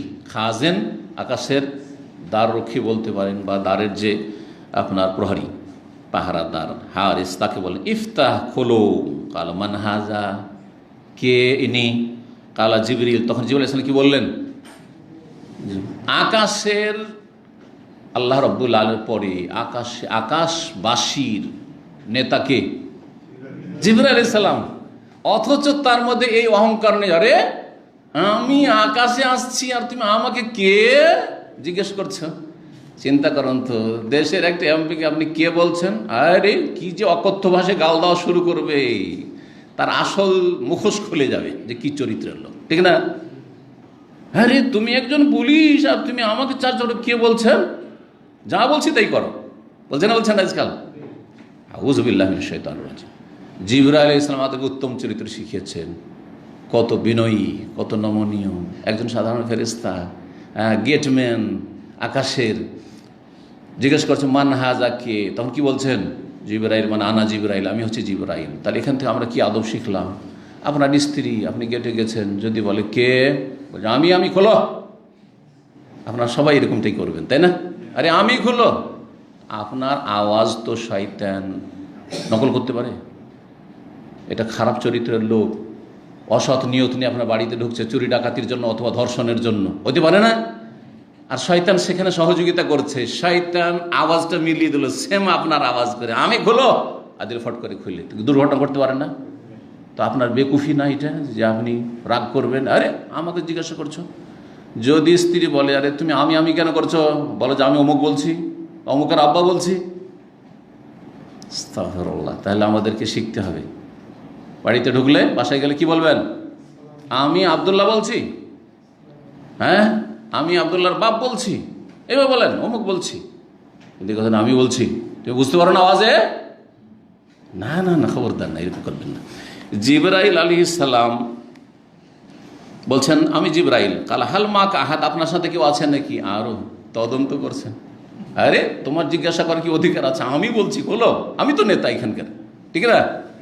কথা বলছেন। নেতাদেরকে শিক্ষা নেওয়া উচিত এই মেরাজের হাদিস থেকে, অনেক শিক্ষণীয় দিক রয়েছে। তো আপনার সাথে কে? তো বলছেন জিবরাইল আলাইহিস সালাম। হ্যাঁ, কি বললেন? যে আপনার সাথে কেউ আছে? কার নাম? হ্যাঁ আমার সাথে আছে, মাই মুহাম্মাদুন সাল্লাল্লাহু আলাইহি ওয়াসাল্লাম, আমার সাথে মুহাম্মদ সাল্লাল্লাহু আলাইহি ওয়াসাল্লাম আছেন। ফাকালা আউরসালা ইলাইহি, এই আউরসালা ইলাইহির ব্যাখ্যা কি? দুটো ব্যাখ্যা করা হয়েছে। তাকে কি রাসূল অলরেডি করা হয়েছে? উরসালা ইলাইহি মানে তার কাছে কি আসমানি পয়গাম পাঠানো হয়েছে, তার মানে তিনি কি অলরেডি রাসূল হয়ে গেছেন? নবুয়ত প্রাপ্তির কয় বছর পরে হয়েছিল, মেরাজ হয়েছিল? দেখি সিরাতুন নবী সম্পর্কে কতটা নলেজ আপনাদের আছে। নবুয়ত পেলেন 40 বছর বয়সে, আর মেরাজ হয়েছে বেশ কিছু ইখতিলাফ রয়েছে, কিন্তু সবচেয়ে যেটা শক্তিশালী মত সেটি হচ্ছে 10 বছর পরে। হ্যাঁ 10 বছর পরে, ঠিক আছে, 50 বছর বয়সে রাসূলুল্লাহ সাল্লাল্লাহু আলাইহি ওয়াসাল্লামের। তাহলে জিজ্ঞাসা করেছেন এমন একটা বিষয় যে প্রথম আকাশের ফেরেশতা এটা জানেন না হয়তো, যে জিবরাইল আলাইহিস সালাম ওহী নিয়ে 10 বছর ধরে যাচ্ছেন রাসূলের কাছে, আল্লাহ অলরেডি 10 বছর আগেই রসুল হয়ে গেছেন। এই ব্যাখ্যা যদি ধরা হয়, এখান থেকে বোঝা যায় যে ফেরেশতারাও আলেমুল গায়েব নন, জিনেরাও আলেমুল গায়েব, গায়েব জানে না। কোন নবী রসুল আলেমুল গায়েব হাজির নাজির নন। যতটা আল্লাহ জানিয়ে দেন ততটা জানতে পারে। ফেরেশতাদেরকে, মালাইকাদেরকে যতটা আল্লাহ জানে ততটা জানেন, কিন্তু মুহাম্মদ সাল্লাল্লাহু আলাইহি ওয়াসাল্লাম রসুল হবে এই কথা জানা আছে তার, শেষ রসুল তিনি। ফেরেশতা জানছেন, ইমানের বিষয়গুলি জানছেন, কিন্তু তিনি কি অলরেডি রাসূল হয়ে গেছেন? আউরসালা ইলাইহি, তার কাছে পয়গাম অলরেডি পৌঁছে গেছে রিসালাতের? আলেমুল গায়েব নন। তাহলে বেরেলভি আকীদার লোকেরা নবী আলেমুল গায়েব, নবী হাজির নাজির, এগুলো শিরকি আকীদা। আল্লাহ ছাড়া কেউ আলেমুল গায়েব নন। জিবরাইল আলাইহিস সালাম আলেমুল গায়েব? তাই যদি হয় তো জিবরাইল আলাইহিস সালাম জিজ্ঞাসা করছেন নবী সাল্লাল্লাহু আলাইহি ওয়াসাল্লামকে যে কিয়ামত কখন হবে বলুন তো। ওই যে জিবরাইলের হাদিস সহিহ মুসলিম জিজ্ঞেস করেছিলেন না কিয়ামত কখন হবে, তার নবী সাল্লাল্লাহু আলাইহি ওয়াসাল্লাম কি বলেছিলেন? মাল মাসউলু আনহা বিআলামিনাস সাইল, যে জিজ্ঞাসিত হয়েছে জিজ্ঞাসাকারীর চাইতে বেশি জানে না। মানে তুমিও যতটা জানো অতটা আমিও জানি। তুমিও যেমন জানো না যে কোন হাজার সালে মেহেদী আসবে আর কোন হাজার সালে কিয়ামত হবে, তো আমিও জানি না। আর আপনাদের দেশে কিছু বক্তা 2019-এ মেহেদী চলে আসবে, গেল 2000 ফসকে গেল, 2019-এ আসলো না তো 2020-এ তখন বলেই দিল, খবর দিয়ে দিল যে আরবের কোন জেলে বন্দী আছে, তারও হদিস পর 2021 পার হয়ে 22 হতে যাচ্ছে। বুঝতে পারছেন কত ধোঁকাবাজ এরা, কত ধর্ম ব্যবসায়ী, কত ভণ্ড এরা। আল্লাহ যেন এদের অনিষ্ট থেকে হেফাজত করেন। এদেরকে কখনো বলবেন না যে সহিহ আকীদা রফেদেন করবেন। হ্যাঁ এইভাবে নামাজটা পড়বে, দুই একটা সহিহ কথা বলে দিলে আপনারা ধোঁকা খেয়ে যান। আপনাদের এলেমের অভাব, দিনী জ্ঞানের অভাব। যাকে তাকে আপনারা সহিহ আকীদার আপনার ট্যাগ লাগিয়ে দেন, আর সালাফি আপনার সার্টিফিকেট দিয়ে দিচ্ছেন। আপনাদের এই সার্টিফিকেট দেওয়ার অধিকার নেই। যোগ্য আলেমরা দেবে, যারা কোরআন সুন্নাহ এবং সালাফি মানহাজ বুঝে তারা দেবে। আপনার দেওয়ার কি অধিকার আছে? আপনাদের এই সব বিবৃতি দেওয়ার কি অধিকার আছে? উনি তো সহিহ আকীদার লোক, আপনি কি বুঝেন? কয়টা বুঝেন আপনি? শুধু রফায়দান করলে সহিহ আকীদার হয়ে যায়, আমিন জোরে বললি সহিহ আকীদার হয়ে যায়। হ্যাঁ দু চারটা ভালো ভালো কথা বলে দিলে, কোরআন হাদিসের কথা বলে দিলে সহিহ আকীদার হয়ে যায়। ইবলিস ভালো ভালো কথা বলেছিল। আয়াতুল কুরসির ফজিলত কে বলেছিল? ইবলিস শয়তান তো বলেছিল। কথা বুঝতে পারছেন? সৌদি আরবের বিরুদ্ধে বিদ্বেষ, হ্যাঁ, আর মানুষের মাঝে ঘৃণা ছড়ানো, আরে জেলে বন্দি আছে ইমাম মেহেদী আর খুব তাড়াতাড়ি বেরিয়ে আসবে। তার মানে জেল থেকে আমাদেরকে উদ্ধার করার জন্য এখন উঠে পড়ে লাগতে হবে। কি শিখাচ্ছে এগুলো? কি শিখাচ্ছে? বিপ্লব ঘটানো শিখাচ্ছে, অশান্তি বিশৃঙ্খলা সৃষ্টি করা শিখাচ্ছে। ঠিক, আল্লাহ যেন বোঝার তৌফিক দান করেন। তো আল্লাহ ছাড়া কেউ আলেমুল গায়ব নন। সে জিবরাইল হোক, আর আসমানের সেই কি হোক, দ্বাররক্ষী হোক, অথবা কোনো জিন হোক, অথবা সবচেয়ে শ্রেষ্ঠ রসুল মোহাম্মদ সাল্লাল্লাহু আলাইহি ওয়াসাল্লাম হন না কেন, জি, গায়েব জানতেন না। ওয়ালা আলামুল গায়বা, আমি গায়েব জানি না, কোরআনে কারিমে আল্লাহ স্পষ্ট তাকে দিয়ে বলিয়ে দিয়েছেন। জি, তো আউরসাল ইলাইহির একটি অর্থই, আর একটি অর্থ সেটাই হতে পারে, আর দুটোই হতে পারে, আল্লাহু আলাম। কি উদ্দেশ্যে জিজ্ঞেস করেছেন? আউরসাল ইলাইহি, তাকে কি ডেকে পাঠানো হয়েছে? আরসালা ইউরসালু মানে পাঠানো, কিন্তু এই জন্য যাকে পাঠানো হয় তাকে রসুল বলা হয়। রসুলকে রসুল কেন বলা হয়? তাকে আল্লাহর পক্ষ থেকে ওহী দিয়ে ইসলাম প্রচারের জন্য পাঠানো হয়েছে, সেই জন্য রসুলকে রাসূল বলা হয়। দূতকে, এক দেশের দূত আর এক দেশে যে পাঠানো হয়েছে রাষ্ট্রদূত, তাকে সফিরও বলা হয় আজকালকার ভাষায়, কিন্তু সে হচ্ছে আসলে রসুল। সে হচ্ছে রসুল। এক দেশ থেকে আরেক দেশে চিঠি নিয়ে যাচ্ছে, যে কোনো চিঠি, চুক্তির চিঠি, চুক্তি ভঙ্গের চিঠি, হ্যাঁ, সম্পর্ক স্থাপনের চিঠি, সম্পর্ক ছিন্ন করা চিঠি, ডিপ্লোম্যাটিক যে চিঠি রয়েছে। তো যেই ব্যক্তি চিঠি বহন করে তাকে কি বলা হয়? রসুল বলা হয়। আর চিঠিকে কি বলা হয়? রেসালা বলা হয়। সেই জন্য আরবিতে আজকাল আপনাদের যে মেসেজ আসছে, মেসেজকে আরবিতে কি বলা হচ্ছে? রেসালা বলা হচ্ছে। এবার বুঝতে পারছেন? তো আউরসালা ইলাইহি, তাকে কি ডেকে পাঠানো হয়েছে যে তাকে আকাশে নিয়ে আসা হোক? জিজ্ঞেস করছেন। যদি আল্লাহর পক্ষ থেকে আপনাকে পাঠানো হয় যে তাকে নিয়ে আসেন, তাহলে তো আমি খুলে দেবো। আর আল্লাহর পক্ষ থেকে যদি না পাঠানো হয় আর আপনি নিজে থেকে নিয়ে আসেন, তাহলে তো আমার খোলার অনুমতি নাই, কারণ আমি আকাশের দ্বাররক্ষী। জি, আমার দায়িত্ব এটা। কালার নাম বলছে, হ্যাঁ, তাকে ডেকে পাঠানো হয়েছে, অথবা তাকে রসুল বানিয়ে দেওয়া হয়েছে। ফালাম্মা ফাতাহা, যখন খুলে দিলেন, আলাউনাস সামা আদ-দুনিয়া, তখন প্রথম আকাশে আমরা উঠলাম। ফাইজা রাজুলুন কায়েদুন, দেখছি যে একজন ব্যক্তি, জনৈক ব্যক্তি বসে আছেন, আলা ইয়ামিনি আসওয়াদাতুন, তার ডান দিকে অসংখ্য লোক, ওয়ালা ইয়াসারি আসওয়াদা, এবং বাম দিকে অসংখ্য লোক আকাশে।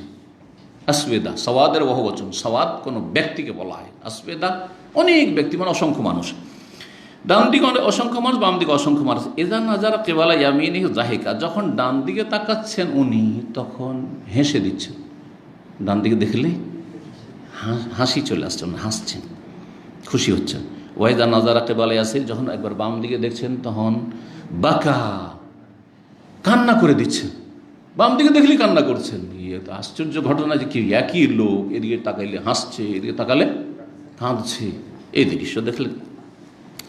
ফাকালা, যিনি বসে আছেন প্রথম আকাশে, তিনি মারহাবান বিন নবী সালেহ আলী বিন সালেহ, মারহাবা, স্বাগত জানাচ্ছি নেক সৎ নবীকে এবং সৎ সন্তানকে। কারণ আদম আলাইহিস সালাম সকলের পিতা, সুতরাং মুহাম্মদ রাসূলুল্লাহ সাল্লাল্লাহু আলাইহি ওয়াসাল্লামেরও পিতা। এই জন্য ইবিন বলে, সন্তান বলে, আর নবী বলে সম্বোধন করেছে। মারহাবান বিন নবী সালেহ ওয়াল ইবনি সালেহ। বাকি অন্য অন্য নবীরা, ইব্রাহিম আলাইহিস সালাম, ইব্রাহিম আলাইহিস সালামও ইবন বলে, সন্তান বলে সম্বোধন করেছেন, কারণ ইব্রাহিম আলাইহিস সালামের বংশোদ্ভূত হচ্ছেন রাসূলুল্লাহ সাল্লাল্লাহু আলাইহি ওয়াসাল্লাম, ইসমাঈল আলাইহিস সালামের বংশের, সেই জন্য। আর বাকি অন্য নবীরা কি বলে সম্বোধন করেছিলেন?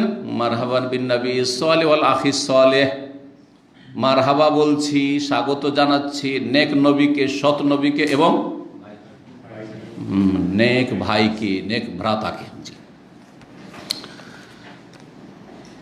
কুলতুল জিবরিল, তখন আমি বললাম, কে বলছেন? রাসূলুল্লাহ সাল্লাল্লাহু আলাইহি ওয়াসাল্লাম। আমি জিবরাইল আলাইহিস সালামকে বললাম, মান হাযা, ইনি কে, এখানে বসে আছেন আর হাসছেন আবার কাঁদছেন? হাযা আদম, ইনি হচ্ছেন আদম আলাইহিস সালাম। ওয়া হাযিহিল আসওয়াদাতু আন ইয়ামিনিহি ওয়া শিমালিহি নাসামু বানিহি, এই যে লোকারণ্য দেখছেন, লোকজন দেখছেন ডান দিকে আর বাম দিকে, এগুলি হচ্ছে তার সন্তানদের আত্মা, তার সন্তানদের আত্মা।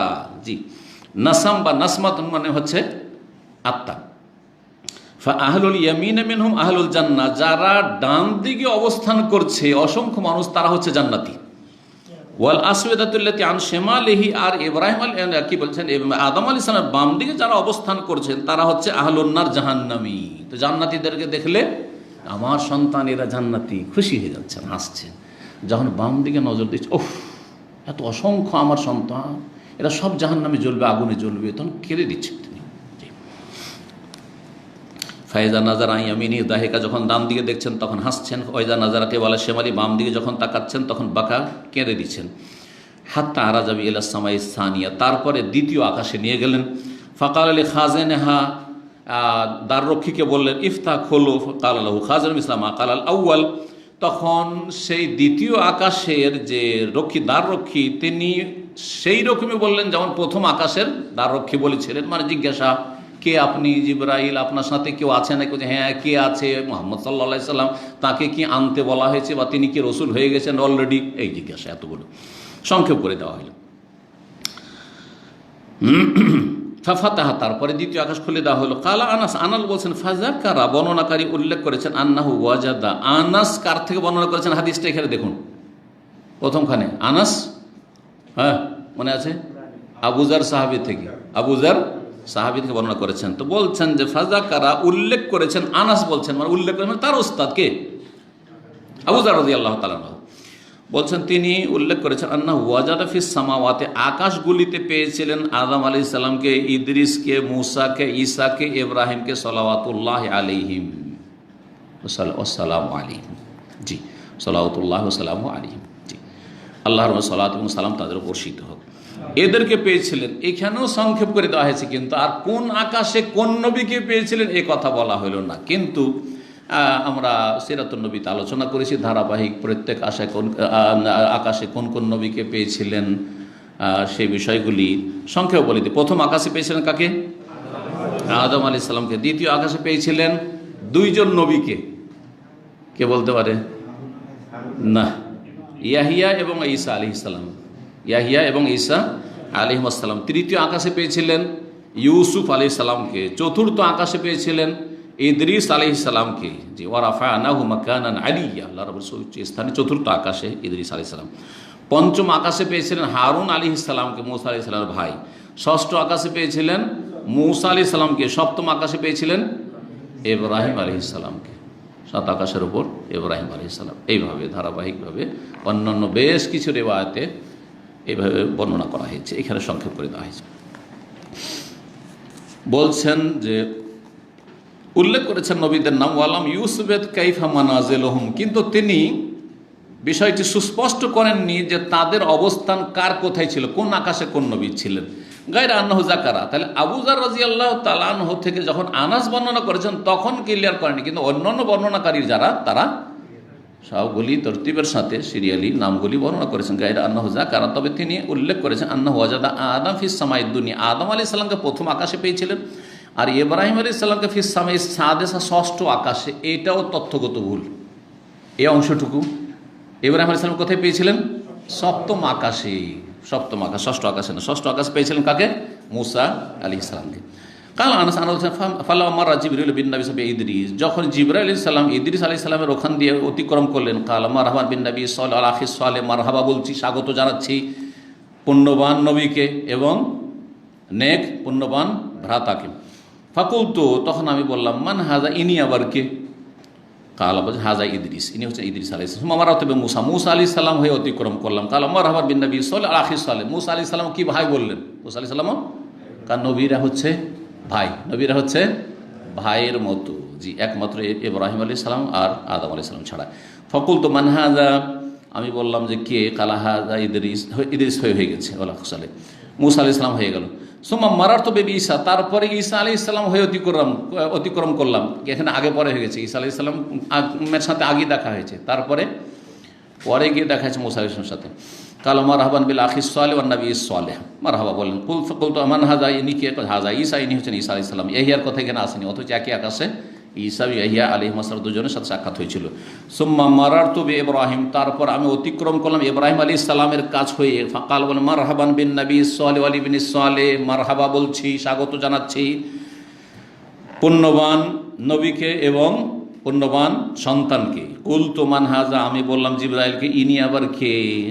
আখবারানি, আমাকে বললেন, জানালেন ইবনে হাজম। আখবর ইবনে হাজম বলেছেন আন্না ইবনে আব্বাস ও আবু হাব্বাল আনসারী কানা ইয়াকুলান, দুইজনে বলতেন কালান নবী সংক্ষেপ করে দিলেন। ইব্রাহিম আলাইহিস সালামের কথা বলা হলো, হাজা ইব্রাহিম আলাইহিস সালাম। জিবর আলাইহিস সালাম বললেন ওখানে ইব্রাহিম আলাইহিস সালাম।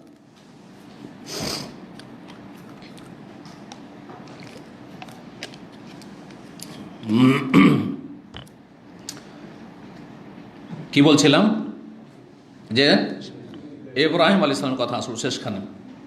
যাই হোক, সংক্ষেপে এলো বলে নামগুলি আসলো, কিন্তু আসলো মোটামুটি, আর কিছু আসলো না। তারপরে আর এক সনদ ইবনে শাহাব জোহরি কালা ইবনে শাহাব আখবরানি ইবনে হাজম, ইবনে হাজম বলেছেন আন্না ইবনে আব্বাস, ইবনে আব্বাস এবং আবু হাব্বান আনসারি, এই দুজন সাহাবী, কানা ইয়াকুলান, তারা বলতেন, কালান নবী সাল্লাল্লাহু আলাইহি ওয়াসাল্লাম বলেছেন, সোম্মা ওরে যাবি, তারপরে আমাকে আরও আগে নিয়ে যাও সিদরাতুল মুনতাহার পরে। জিবরাইল আলাইহিস সালাম বলেন, আমি আর যেতে পারবো না, এখন আপনি। জি, সিদরাতুল মুনতাহা কোথায় আছে? হ্যাঁ, ঠিক আছে, কিন্তু কোথায়, কোন আকাশে? কোন কোন হাদিস আছে ষষ্ঠ আকাশে, কোন হাদিস আছে বা কোন সিরাতের বর্ণনায় আছে সপ্তম আকাশে। তো সমন্বয় হচ্ছে যে এত বিশাল গাছ সিদরাতুল মুনতাহা, বড়ই গাছ, কুল গাছ। সিদরাতুল মানে কিন্তু কুল গাছ, বড়ই গাছ। আর মুনতাহা মানে শেষ সীমানা, মুনতাহা মানে শেষ সীমানা। তো এই সিদরাতুল মুনতাহার শেকড় আছে ষষ্ঠ আকাশে, আর গাছের কাণ্ড আর ডালপালা আছে সপ্তম আকাশে। তো আসল গাছ আছে কোথায়? সপ্তম আকাশে। জি, তো এইভাবে সমন্বয়। তো বলছেন যে আমাকে নিয়ে যাওয়া হাত্তা জাহার তোলে মুস্তাওয়া, আমি এমন এক স্তরে পৌঁছে গেলাম, আসমাফিহে শরীফ আল আকলাম, যেখানে কলমের খড়খড় আওয়াজ শুনছি। শরীফ মানে ফিরানো কলম, কলম যে কলমের ঘষা, কলমে যখন লিখে সরসর করে আওয়াজ। এই কলম তো খুব চিকন কলম, সেই জন্য বুঝতে পারে না, তারপর আওয়াজ হইতে পারে। কিন্তু আমরা ছোটোকালে কোন কলমে লিখেছি জানেন? আপনাদের মধ্যে কেউ আছে? কঞ্চির কলম, এই যে বাঁশের কঞ্চি আছে না, কঞ্চির কলমে কঞ্চিগুলি কেটে সুন্দর করে কলম বানিয়ে তারপরে কালিতে ডুবিয়ে ডুবিয়ে আমরা শ্রুতি ভালো লেখা শিখতাম, আলিফ বা তা শায়ের করে শিখতাম। জি, এটা। আর প্রাইমারি স্কুলে গেছি তখন ওখানে সিলেট পেন্সিল দিয়ে দিয়েছে, সিলেট আর পেন্সিল ধরিয়ে দিয়েছে। জি, ওই সব যুগ চলে গেছে, এখন পয়সা হয়েছে মানুষের কাছে, তাই না?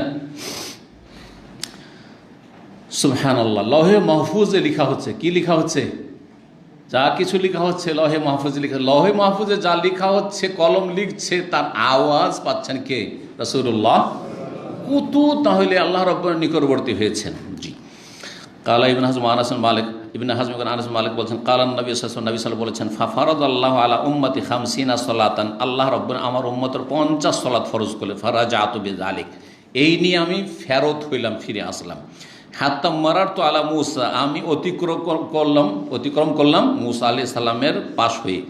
ফাকালা, জিজ্ঞেস করলেন, মা ফারাদাল্লাহু লাকা আলা উম্মাতিকা, আল্লাহ আপনার উপর আপনার উম্মতের জন্য কি ফরজ করেছেন? আল্লাহ আপনার জন্য আপনার উম্মতের উপর কি ফরজ করেছেন? কুলতু, তখন আমি বললাম, ফারাজা 50 সালাতান, 50 ওয়াক্ত সালাত ফরজ করেছেন। দিনে রাতে 24 ঘন্টা 50 ওয়াক্ত যদি পড়তে হয় তাহলে আধা ঘন্টা না, 20 মিনিট থেকে 25 মিনিটের মধ্যে এক সালাত। 20-25 মিনিট যাবে না এক সালাত, 20-25 মিনিট যাবে না এক সালাত। সুবহানাল্লাহ। কেউ আদায় করতো? ইল্লা মান রাহিমাল্লাহ, ইল্লা মান রাহিমাল্লাহ। 5 ওয়াক্ত সালাত, 5 ওয়াক্ত, তাও শতকরা 95 থেকে 98 জন বেনামাজি। এটা পরিসংখ্যান, পৃথিবীর যে কোনো দেশ বলতে পারেন। নামাজি শেষ। নবী সাল্লাল্লাহু ভবিষ্যৎবাণী, আমার উম্মতের প্রথম যেই বিষয়টি উঠে যাবে গুরুত্বপূর্ণ, সেটা হচ্ছে সালাত। সালাত উঠে যাবে। আর সর্বশেষ যেটা উঠে যাবে সেটা হচ্ছে আল হুকম, ইসলামী আইনের বাস্তবায়ন। ইসলামী আইনের দুটোই কিন্তু ভবিষ্যৎবাণী হয়ে গেছে, কিয়ামতের লক্ষণ। নামাজও উঠে গেছে প্রথম, আর তারপরে ইসলামী শাসন ব্যবস্থা উঠে গেছে। আল্লাহ যেন আমাদের হেফাজত করেন। ফিতনার যুগে আল্লাহ যেন আমাদের হেফাজত করেন। তো 50 ওয়াক্ত সালাত ফরজ করেছেন। বললেন, কালা মুসা, মুসা বলেন, ফারজে এলা রব্বিকা, রবের কাছে ফিরে যান, যান আপনার রবের কাছে ফিরে যান। ফাইন্না উম্মাতাকা লা তুতিকু যালিকা, আপনার উম্মত এত দুর্বল হবে, কমজোর, ওরা পারবে না। আরও বললেন বোঝাবার জন্য যে আমার উম্মত কত শক্তিশালী বনি ইসরায়েলরা, তাও পারেনি, যাও আল্লাহ ফরজ করেছিলেন, তো আপনার উম্মত কী করে পারবে। জি, ফারাজানি, আমাকে ফিরিয়ে দিলেন। সাতরাহা, তার কিছু অংশ, সাতর মানে অর্ধেকও হয়, আর সাতর মানে একটা অংশ, সাতর মানে একটা অংশ, এখানে একটা অংশের অর্থে এক অংশ আল্লাহ কি করে দিলেন, স্থগিত করে দিলেন, মাফ করে দিলেন। সেই অংশটা কতটা ছিল, 5 ওয়াক্ত, 9 বারে গিয়ে 5 করে ফিরে আসছেন, 5 কমিয়ে 45 নিয়ে আসলেন। এইভাবে ফারাজাত এলাম মুসা আলাইহিস ফিরে আসলাম। কুল, তো আমি এসে বললাম, ওয়াদা, যখন জিজ্ঞেস করলেন মুসা আলাইহিস সালাম কী হইল, বললেন যে একটা অংশ আল্লাহ কি করেছেন, মাফ করে দিয়েছেন, কমিয়ে দিয়েছেন। কালা রাজে রব্বাকা, আপনার রবের কাছে ফিরে যান। ফাইন উম্মাতাকা লা তুতিকু, আপনার উম্মত পারবে না। ফারাজা, তো আমি ফিরে আসলাম আল্লাহর কাছে, ফিরে আল্লাহ কমিয়ে দেন, আমার উম্মত পারবে না। ফাওয়াদা সাতরা, একটা অংশ আল্লাহ মাফ করে দিলেন। ফারাজা, তো এলি, আবার ফিরে আসলাম মুসা আলাইহিস সালামের কাছে। ফাকাল ইরজি ইলা রব্বিকা, রবের কাছে ফিরে যান। ফাইন্না উম্মাতাকা লা তুতিকু যালিক, ফারাজাতু, আবার ফিরে গেলাম আল্লাহর কাছে। ফাকালা, তখন আল্লাহ বলে 5 করে কমতে যখন আর 5 বাকি আছে, তখন আল্লাহ রাব্বুল আলামিন ঘোষণা করে দিলেন, ফিরে আসছেন রাসূলুল্লাহ সাল্লাল্লাহু আলাইহি ওয়াসাল্লাম, ওপর থেকে ঘোষণা আসছে কি, হুন্না খামসুন, এই হচ্ছে 5 ওয়াক্ত, খামসুন মানে 5, খামস এই হচ্ছে 5, ওয়াহুন্না খামসুনা, আর তা সওয়াবের দিক থেকে কি হচ্ছে 50। তাহলে এর অর্থ হচ্ছে হুন্না খামসুন, এই হচ্ছে 5 ওয়াক্ত, খামসুন ফিল আদা, 5 ওয়াক্ত আদায় করতে হবে, আর ওয়াহুন্না খামসুনা, আর তা সওয়াব নেকির দিক থেকে 50-এ পরিণত হবে। মানজাবিল হাসানাতে ফালাহু আশরু আমসালিহা, যে এক নেকি করবে তাকে মিনিমাম কমপক্ষে 10 গুণ দেওয়া হবে, 10 গুণ, তাহলে 5 10 50। সুতরাং সুসংবাদ ওই সব ভাই বোনদের জন্য যারা 5 ওয়াক্ত সালাত আদায় করছেন, তারা কয় ওয়াক্তের নেকি পাচ্ছেন, 50 ওয়াক্তের নেকি পাচ্ছেন, মিনিমাম 50 ওয়াক্তের নেকি পাচ্ছেন। জি, লা ইউবাদদালুল কাউলু লাদাইয়া, আমার কথা রদ বদল হবে না, আমি বলে দিলাম 50-50 নেকি। ফারাজা, তো মুসা ফিরে আসলাম। কালা রাজে রব্বাক, তারপরে বলছেন যে 5ও পারবে না আপনার উম্মত। তার সত্যি বলেছেন, কত যে হিতাকাঙ্ক্ষী ছিলেন মুসা আলাইহিস সালাম আমাদের, কত যে দরদি ছিল আমাদের ব্যথায় ব্যথিত, যে এরা জাহান্নামে চলে যাবে নামাজি হয়ে, যান রবের কাছে ফিরে যান, এই 5 ওয়াক্তও পারবে না।